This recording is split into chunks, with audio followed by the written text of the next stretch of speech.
Ngayong naayos na yung sitwasyon dito sa coaching ng Converge Fiber Xers at nagpalit na talaga sila at si Franco Atienza at Raiko Toromona na ang hahawak dito.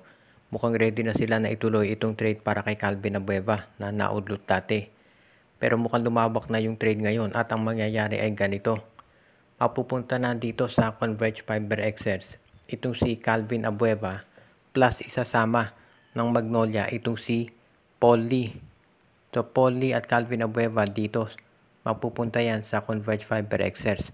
Samantala naman, makukuha ng Magnolia Chicken Templados itong si Arvin Tolentino mula sa Northport Batangpier plus itong si Evan Nel na kanilang point guard.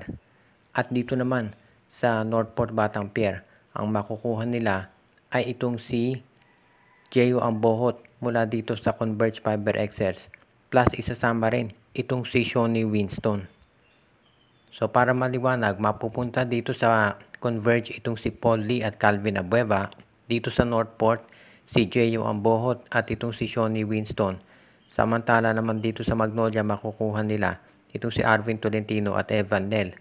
Of course, itong si Arvin Tolentino, matagal na yung gustong makuha ng Magnolia. So ang laking bagay pag nadagdag yan sa kanilang scoring. Yan ang papalit sa pwesto ni Calvin Abueva bilang small forward.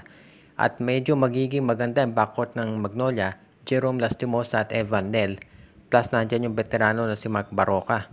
Samantala dito naman sa Converge, meron kang 6'7 stretch 4 na Jeyo Ambohot. At alam natin ito si Shawnee Winston kung anong kaya niyang gawin. Sa panig naman, nitong Converge Fiber Xers, ito si Abueva at ito si Paul Lee, mga veterano yan. Natutulong dito sa kanilang lineup. Kaya mukhang magiging maganda ang palitan ng tao dito kapag nagkataon, lalo na at mukhang balanseng-balanse ang ganitong klaseng trade. Ang NLEX Road Warriors ay interesado na makuha ang big man ng Rain or Shine na si Kit Datu. Pero ang tanong ay kung papayag ba ang Rain or Shine na maikuha yan. Mukhang ang gustong kapalit ng Rain or Shine if ever na ito si Kit Datu ay ite-trade ay itong si Jonel Policarpio. So dito makikita natin kung ano ang gagawin ni Coach Jong Wichico. Alam natin na itong si Jonel Policarpio isa doon sa mga pinaka sought after na mga rookies ngayon dahil sa ganda na pinakita niya. Pero ito si Kit Datu ay 6'8 player. So mukhang ang gusto ni Coach Jong Wichico ay isang sentro dahil yan ang kinakailangan nila ngayon.